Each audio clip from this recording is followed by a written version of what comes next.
Hi dears, നമ്മുടെ മാറ്റങ്ങളുടെ രസതന്ത്രം കെമിസ്ട്രി ഓഫ് ചേഞ്ചസ് എന്ന ചാപ്റ്ററിലെ ഏറ്റവും പ്രധാനപ്പെട്ട റിയാക്ഷൻസ് വെറും 15 മിനിറ്റിനുള്ളിൽ ഞാൻ നിങ്ങൾക്ക് പഠിപ്പിച്ചു തരാൻ പോകുന്നു കേട്ടോ. സോ ഒന്നാമതായിട്ട് നമ്മൾ 3 ടൈപ്പ് റിയാക്ഷൻസ് പഠിക്കുന്നുണ്ട്. Thermochemical, photochemical, electrochemical. താപരാസപ്രവർത്തനം, പ്രകാശരാസപ്രവർത്തനം ആൻഡ് വൈദ്യുത രാസപ്രവർത്തനം. ഇത് മൂന്നും പഠിക്കുന്നുണ്ട് അല്ലേ. അപ്പൊ ആദ്യം തന്നെ തെർമോ കെമിക്കൽ റിയാക്ഷൻസ് നോക്കാം. The reactions in which heat energy's absorbed or released.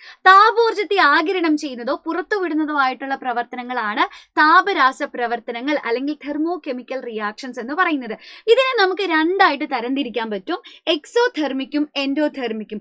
താപമോചക പ്രവർത്തനങ്ങളും താപാകിരണ പ്രവർത്തനങ്ങളും. എക്സോതെർമിക് എന്ന് പറഞ്ഞാൽ ചില റിയാക്ഷൻസ് നടക്കുമ്പോൾ ഹീറ്റ് എനർജി റിലീസ് ചെയ്യും, അതാണ് എക്സോതെർമിക്. ചില റിയാക്ഷൻസ് നടക്കുമ്പോൾ ഹീറ്റ് എനർജി അബ്സോർബ് ചെയ്യും, അത്തരം റിയാക്ഷൻസ് ആണ് എൻഡോതെർമിക് റിയാക്ഷൻസ് എന്ന് പറയുന്നത് കേട്ടോ. താപോർജ്ജത്തെ പുറത്തുവിട്ടാൽ താപമോചക പ്രവർത്തനം, താപോർജ്ജത്തെ ആഗിരണം ചെയ്താൽ താപാകിരണ പ്രവർത്തനം. അതിന് എക്സാമ്പിൾസ് നോക്കിക്കേ. എക്സോതെർമിക്കിന് എക്സാമ്പിൾ ആണ് മഗ്നീഷ്യം ഹൈഡ്രോക്ലോറിക് ആസിഡും തമ്മിലുള്ള റിയാക്ഷൻ. ക്യുക്ലൈമും വാട്ടറും നീറ്റ് കക്കിയും ജലവുമായിട്ട് രാസപ്രവർത്തനത്തിൽ ഏർപ്പെടുന്നത്. ഇതൊക്കെ എക്സോതെർമിക് എന്ന് പറഞ്ഞാൽ ഈ റിയാക്ഷൻസ് നടക്കുമ്പോൾ ഹീറ്റ് എനർജി റിലീസ് ചെയ്യും. ഇനി നമുക്ക് എൻഡോതെർമിക് നോക്കാം. എക്സാമ്പിൾ ആണ് പൊട്ടാഷ്യം പെർമാംഗനേറ്റിനെ ചൂടാക്കുന്നു. ഈ പൊട്ടാഷ്യം പെർമാംഗനേറ്റ് ചൂടാക്കുമ്പോൾ ശരിക്കും ഹീറ്റ് എനർജിനെ അബ്സോർബ് ചെയ്യും, താപോർജ്ജത്തെ ആഗിരണം ചെയ്യും. പിന്നെ അമോണിയം ക്ലോറൈഡും ബേരിയം ഹൈഡ്രോക്സൈഡും തമ്മിലുള്ള റിയാക്ഷൻ. അപ്പൊ നമുക്ക് ഓരോ എക്സാമ്പിൾ ഡീറ്റെയിൽഡ് ആയിട്ട് പഠിക്കണം. മഗ്നീഷ്യം ഹൈഡ്രോക്ലോറിക് ആസിഡുമായിട്ട് റിയാക്ട് ചെയ്യുന്നു. മക്കളെ, മഗ്നീഷ്യം ഹൈഡ്രോക്ലോറിക് ആസിഡുമായിട്ട് റിയാക്ട് ചെയ്ത് കഴിഞ്ഞാൽ അവിടെ നിറയെ ഈ ഒരു മഗ്നീഷ്യത്തെ നമ്മൾ ഈ ഒരു ഹൈഡ്രോക്ലോറിക് ആസിഡിനുള്ളിലേക്ക് ഇട്ട് കഴിയുമ്പോൾ അവിടെ നേരെ ബബിൾസ് ഫോം ചെയ്യുന്നു, അഥവാ കുമിളകൾ ഉണ്ടാകുന്നതായിട്ട് നമുക്ക് കാണാൻ പറ്റും. ഈ ബബിൾസ് എന്ന് പറയുന്നത് ഹൈഡ്രജൻ ഗ്യാസ് ആണ്. ആരാണ്? ഹൈഡ്രജൻ വാതകമാണ്. സോ മഗ്നീഷ്യം ഹൈഡ്രോക്ലോറിക് ആസിഡുമായിട്ട് രാസപ്രവർത്തനത്തിൽ ഏർപ്പെടുമ്പോൾ നമുക്ക് കുമിളകൾ ഉണ്ടാകും. ഈ കുമിളകൾ എന്ന് പറയുന്നത് ഹൈഡ്രജൻ ഗ്യാസ് ആണ്. ഇനി അതേപോലെ ഇവിടെ ഹീറ്റ് എനർജി റിലീസ് ചെയ്യും. അതുകൊണ്ട് തന്നെ ആ റിയാക്ഷൻ നടക്കുന്ന ടെസ്റ്റ് ട്യൂബിൽ ഇതുപോലെ തൊട്ട് നോക്കിയാൽ നമുക്ക് ചൂട് അനുഭവപ്പെടും. സോ മഗ്നീഷ്യം ഹൈഡ്രോക്ലോറിക് ആസിഡുമായിട്ട് റിയാക്ട് ചെയ്യുമ്പോൾ ഹൈഡ്രജൻ ഗ്യാസ് ഉണ്ടാകും, പിന്നെ ടെസ്റ്റ് ട്യൂബ് ചൂടാകും. Test tube is getting heated അല്ലെ. ടെസ്റ്റ് ട്യൂബ് ചൂടാവുന്നതായിട്ട് നമുക്ക് കാണാൻ പറ്റും. കാരണം മഗ്നീഷ്യം ഹൈഡ്രോക്ലോറിക് ആസിഡുമായിട്ട് റിയാക്ട് ചെയ്യുമ്പോൾ ഹീറ്റ് എനർജി റിലീസ് ചെയ്യുന്നു, താപോർജ്ജത്തെ പുറത്തു വിടുന്നത് കൊണ്ടാണ് ഇങ്ങനെ ചൂട് അനുഭവപ്പെടുന്നത്. അപ്പൊ ഇത് ഏത് ടൈപ്പ് റിയാക്ഷനാ? ഇതൊരു എക്സോതെർമിക് റിയാക്ഷൻ, താപമോചക പ്രവർത്തനമാണ് എന്ന് നമുക്ക് പറയാൻ സാധിക്കും. ഇനി ഇവിടെ ഉണ്ടായിട്ടുള്ള ഹൈഡ്രജനെ നമ്മൾ എങ്ങനെയാ തിരിച്ചറിയുക? ഒരു കത്തുന്ന തീപ്പെട്ടിക്കൊള്ളി കാണിക്കുക. അപ്പൊ if the gas burns with a pop sound, അവിടെയുള്ള വാതകം ഒരു ടപ്പ് ശബ്ദത്തോട് കത്തിയാൽ അവിടെ ഉണ്ടായിട്ടുള്ളത് ഹൈഡ്രജൻ ആണ് എന്ന് നമുക്ക് പറയാൻ സാധിക്കും. ഹൈഡ്രജനെ എങ്ങനെയാ തിരിച്ചറിയാന്നും കൂടെ അറിഞ്ഞിരിക്കുക കേട്ടോ. അപ്പൊ ഇവിടെയുള്ള റിയാക്ഷൻ എങ്ങനെ എഴുതാം? നമ്മുടെ മഗ്നീഷ്യം എന്ന് പറയുന്ന ആള് ഹൈഡ്രോക്ലോറിക് ആസിഡുമായിട്ട് റിയാക്ട് ചെയ്തു അല്ലെ. അപ്പൊ നമുക്ക് ആരെയാ കിട്ടാ? ഹൈഡ്രോക്ലോറിക് ആസിഡുമായിട്ട് റിയാക്ട് ചെയ്യുമ്പോൾ മക്കളെ അവിടെ മഗ്നീഷ്യം ക്ലോറൈഡ് ഉണ്ടാവും കേട്ടോ.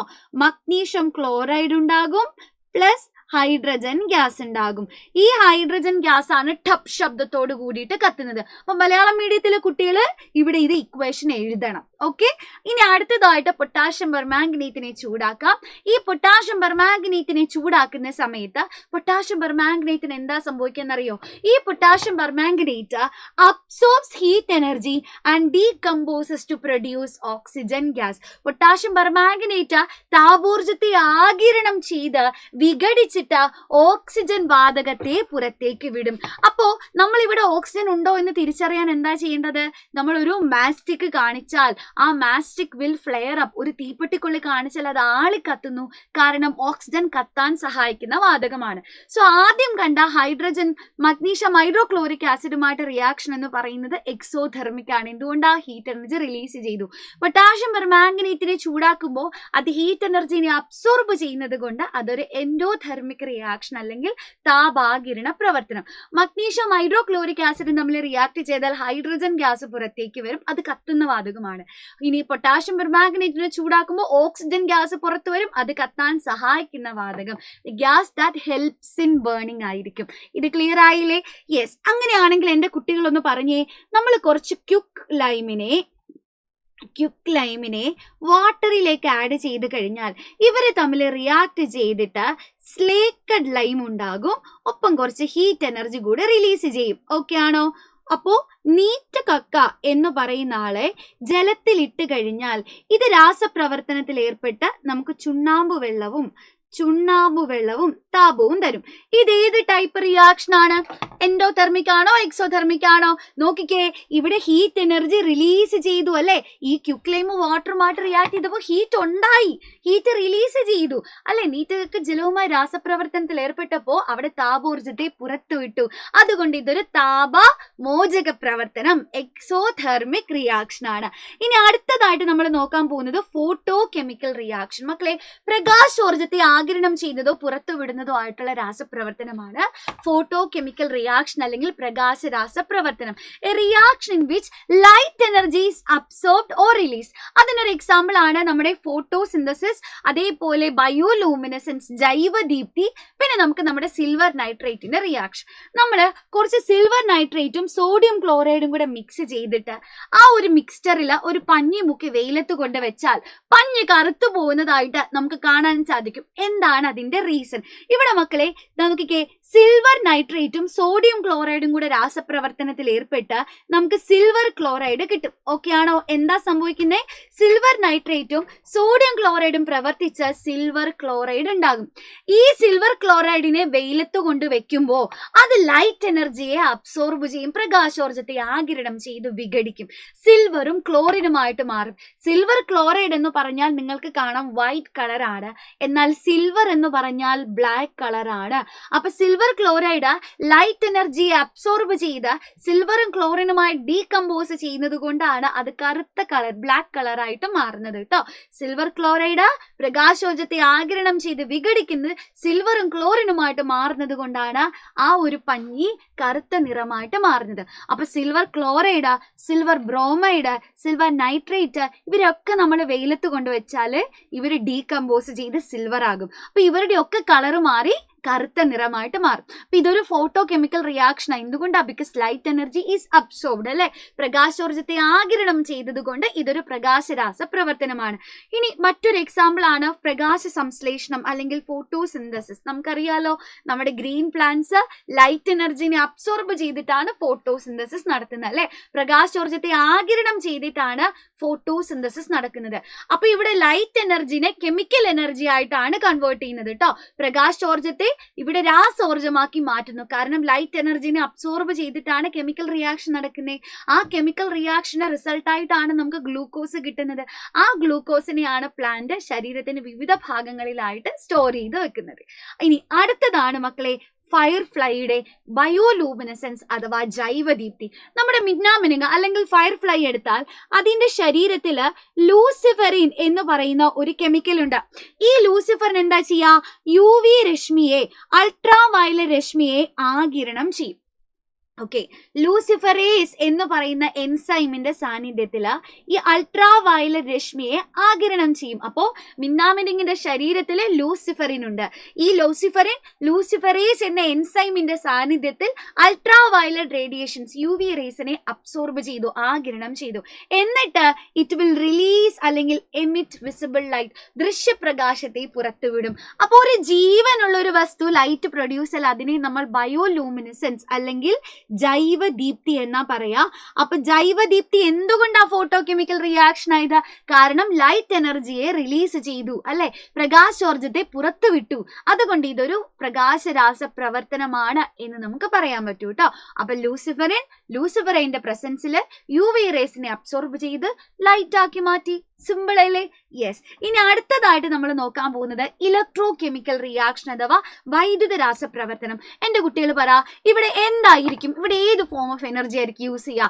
അഫ്കോഴ്സ് ഇവിടെ ഇലക്ട്രിക്കൽ എനർജി, വൈദ്യുതോർജ്ജം അല്ലെ. അപ്പൊ ഇലക്ട്രിക്കൽ എനർജി അബ്സോർബ് ചെയ്യുന്നതോ റിലീസ് ചെയ്യുന്നതോ, വൈദ്യുതോർജ്ജത്തെ ആഗിരണം ചെയ്യുന്നതോ പുറത്തുവിടുന്നതോ ആയിട്ടുള്ള രാസപ്രവർത്തനങ്ങളാണ് വൈദ്യുത രാസപ്രവർത്തനങ്ങൾ അല്ലെങ്കിൽ electro chemical reaction.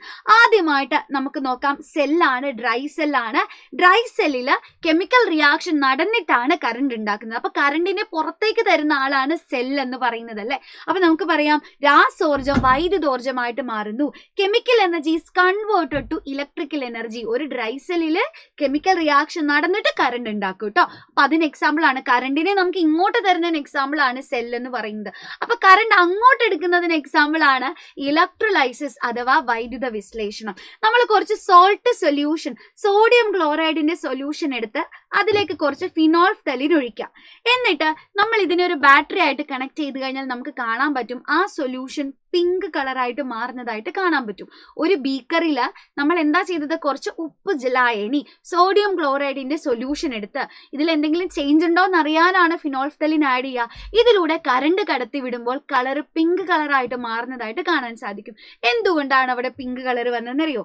Sodium chloride undergoes dissociation, sodium hydroxide is formed. അപ്പൊ നമ്മുടെ സോഡിയം ക്ലോറൈഡിലൂടെ നമ്മൾ കറണ്ട് പാസ് ചെയ്യിക്കുമ്പോൾ സോഡിയം ക്ലോറൈഡ് ഇലക്ട്രിക്കൽ എനർജിയെ അബ്സോർബ് ചെയ്യും. ക്ലിയർ ആയോ? സോഡിയം ക്ലോറൈഡ് ലായനിയിലൂടെ വൈദ്യുതി കടത്തി വിടുമ്പോൾ അത് വൈദ്യുതോർജത്തെ ആഗിരണം ചെയ്ത് വിഘടിക്കും.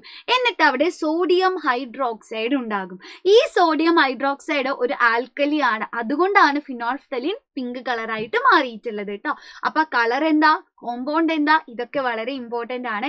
അപ്പൊ ഇത്തരത്തില് the process of dissociation of a substance by absorbing electrical energy, electrical energy absorb ചെയ്ത് വിഘടിക്കുന്നതിനെ, വൈദ്യുതോർജത്തെ ആഗിരണം ചെയ്ത് വിഘടിക്കുന്നതിനെയാണ് നമ്മൾ വൈദ്യുത വിശ്ലേഷണം അല്ലെങ്കിൽ ഇലക്ട്രോലൈസിസ് എന്ന് പറയുന്നത്. അപ്പൊ ഇവിടെ നമ്മൾ എന്താ ചെയ്ത്, ഇലക്ട്രിക്കൽ എനർജിയെ അബ്സോർബ് ചെയ്തു, വൈദ്യുതോർജത്തെ ആഗിരണം ചെയ്ത് റിയാക്ഷൻ നടത്തി. So electrical energy is converted to chemical energy, വൈദ്യുതോർജത്തെ രാസോർജമാക്കി മാറ്റി. ഇനി ഇതേപോലെ തന്നെ ഇലക്ട്രിക്കൽ എനർജി അബ്സോർബ് ചെയ്യുന്ന മറ്റൊരു റിയാക്ഷൻ ആണ് ഇലക്ട്രോപ്ലേറ്റിംഗ് അഥവാ വൈദ്യുത ലേപനം എന്ന് പറയുന്നത്. ഒരു മെറ്റലിന്റെ മുകളിൽ മറ്റൊരു മെറ്റലിന്റെ നേരിയ ആവരണം തീർക്കുന്നു. ഒരു ലോഹത്തിന്റെ മുകളിൽ മറ്റൊരു ലോഹത്തിന്റെ നേരിയ ആവരണം, ഒരു മെറ്റലിന് മുകളിൽ മറ്റൊരു മെറ്റലിന്റെ ഒരു തിൻ കോട്ടിംഗ് ഉണ്ടാക്കുന്നതിനെയാണ് ഇലക്ട്രോപ്ലേറ്റിംഗ് അഥവാ വൈദ്യുത ലേപനം എന്ന് നമ്മൾ പറയുന്നത്. സോ സപ്പോസ് നമുക്കൊരു അയൺ ബാംഗിളിന്റെ മുകളിൽ കോപ്പർ പ്ലേറ്റ് ചെയ്യണം, ഇരുമ്പ് വളയിൽ ചെമ്പ് പൂശണം എന്ന് വിചാരിക്കുക. അങ്ങനെയാണെങ്കിൽ നമ്മൾ എന്താ ചെയ്യേണ്ടതെന്നറിയോ? നമ്മൾ എപ്പോഴും ഓർത്തിരിക്കുന്നത്, നിങ്ങൾ എപ്പോഴും തെറ്റിക്കുന്ന ഒരു കാര്യമാണ്, പക്ഷെ എന്റെ കുട്ടികളെ തെറ്റിക്കരുത്. മെറ്റൽ ടു ബി കോട്ടഡ്, ബാറ്ററിയുടെ നെഗറ്റീവ് ടെർമിനൽ, ഏത് ലോഹത്തിനെയാണോ നമുക്ക് വൈദ്യുത ലേപനം ചെയ്യേണ്ടത് അതിനെ നെഗറ്റീവ് ടെർമിനലിലേക്ക് കണക്ട് ചെയ്യുക. മെറ്റൽ യൂസ്ഡ് ഫോർ കോട്ടിംഗ്, ലേപനം ചെയ്യുവാൻ ഉപയോഗിക്കുന്ന ലോഹത്തെ പോസിറ്റീവിലേക്ക് കണക്ട് ചെയ്യുക. പിന്നെ മെറ്റൽ യൂസ്ഡ് ഫോർ കോട്ടിംഗ്, ഏത് മെറ്റൽ കൊണ്ടാണോ നമ്മൾ കോട്ട് ചെയ്യാൻ ഉദ്ദേശിക്കുന്നത് ആ മെറ്റലിന്റെ സൊല്യൂഷൻ എടുക്കണം. ഫോർ എക്സാമ്പിൾ അയൺ ബാംഗിളിന്റെ മുകളിൽ കോപ്പർ പ്ലേറ്റ് ചെയ്യണം. സോ അയണിനെയാണ്, നമുക്ക് ഇരുമ്പ് വളയിനെയാണ് പ്ലേറ്റ് ചെയ്യേണ്ടത് അല്ലെ. പ്ലേറ്റ് ചെയ്യേണ്ട മെറ്റലിനെ നമ്മൾ നെഗറ്റീവിലേക്ക് കണക്ട് ചെയ്യണം. ഇനി കോപ്പർ കൊണ്ടാണ് നമ്മൾ പ്ലേറ്റ് ചെയ്യുന്നത് അല്ലെ, അപ്പൊ ചെമ്പ് കൊണ്ടാണ് നമ്മൾ പൂശുന്നത്. അപ്പൊ ലേപനം ചെയ്യാൻ ഉപയോഗിക്കുന്നത് ചെമ്പാണ്, കോപ്പറാണ്. അതുകൊണ്ട് കോപ്പറിനെ നമ്മൾ പോസിറ്റീവിലേക്ക് കണക്ട് ചെയ്യുക. ഇനി കോപ്പർ കൊണ്ടല്ലേ ഇവിടെ പ്ലേറ്റ് ചെയ്യുന്നത്, അപ്പൊ കോപ്പറിന്റെ സൊല്യൂഷൻ വേണം.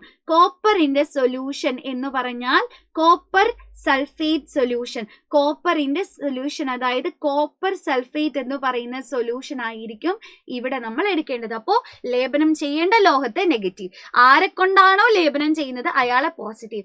ഇനി ലേപനം ചെയ്യാൻ ഉപയോഗിക്കുന്ന ലോഹത്തിന്റെ സൊല്യൂഷൻ എടുക്കുക കേട്ടോ. കോട്ട് ചെയ്യേണ്ട മെറ്റലിനെ നെഗറ്റീവിലേക്കും ആരെ കൊണ്ടാണോ നമ്മൾ പ്ലേറ്റ് ചെയ്യുന്നത് അയാളെ പോസിറ്റീവിലേക്കും, പ്ലേറ്റ് ചെയ്യാൻ ഉപയോഗിക്കുന്ന മെറ്റലിന്റെ സൊല്യൂഷൻ എടുക്കാനും മറന്നു പോകണ്ട. അപ്പൊ ഇതേപോലെ തന്നെ നമ്മൾ സിൽവർ ആണ് പ്ലേറ്റ് ചെയ്യുന്നതെങ്കിൽ, സപ്പോസ് നമുക്ക് ഇരുമ്പ് വളയുടെ മുകളിൽ സിൽവർ പ്ലേറ്റ് ചെയ്യണമെങ്കിൽ ഇരുമ്പ് വളയെ നമുക്ക് നെഗറ്റീവിലേക്കും സിൽവറിനെ പോസിറ്റീവിലും കണക്ട് ചെയ്ത് സിൽവറിന്റെ സൊല്യൂഷൻ എടുക്കാം.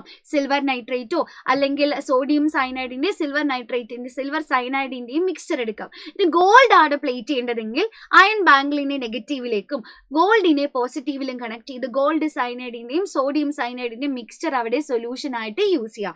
അപ്പോൾ ഓർത്തിരിക്കേണ്ട പോയിന്റ്, ഏത് മെറ്റൽ കൊണ്ടാണോ പ്ലേറ്റ് ചെയ്യുന്നത് ആ മെറ്റലിന്റെ സൊല്യൂഷൻ വേണം നമ്മൾ എടുക്കാനായിട്ട്. അപ്പൊ നമ്മുടെ ഫസ്റ്റ് ചാപ്റ്ററിലെ വളരെ പ്രധാനപ്പെട്ട റിയാക്ഷൻസ് എല്ലാം വെറും 15 മിനിറ്റ് കൊണ്ട് നമ്മൾ പഠിച്ചു കഴിഞ്ഞിരിക്കുകയാണ്. അപ്പൊ വീഡിയോ ഇഷ്ടപ്പെട്ടാൽ തീർച്ചയായിട്ടും എൻ്റെ കുട്ടികൾ നിങ്ങളുടെ ഫ്രണ്ട്സിന്റെ അടുത്തേക്കൊക്കെ ഇത് ഷെയർ ചെയ്തെത്തിക്കുക. ഈ ടോപ്പിക്കുകളിൽ നിന്നാണ് ഏറ്റവും കൂടുതൽ ചോദ്യങ്ങൾ വരിക. എല്ലാ ടോപ്പിക്കുകളും എല്ലാ റിയാക്ഷൻസും കറക്റ്റ് ആയിട്ട് എൻ്റെ കുട്ടികൾ അറിഞ്ഞിരിക്കുക. ഇതുപോലെ ഇനി അടുത്തതായിട്ട് നിങ്ങൾക്ക് ഏത് ടോപ്പിക്കാണ് വീഡിയോ വേണ്ടതെന്ന് താഴെ കമന്റ് ചെയ്യാൻ മറക്കണ്ട. നിങ്ങളുടെ മിസ് സ്വന്തം മിഥില മിസ് നിങ്ങളുടെ അടുത്തേക്ക് ഓടി വരുന്നതായിരിക്കും വീഡിയോകളായിട്ട്. അപ്പൊ മറ്റൊരു വീഡിയോയിൽ നമുക്ക് വീണ്ടും കാണാം. All the best.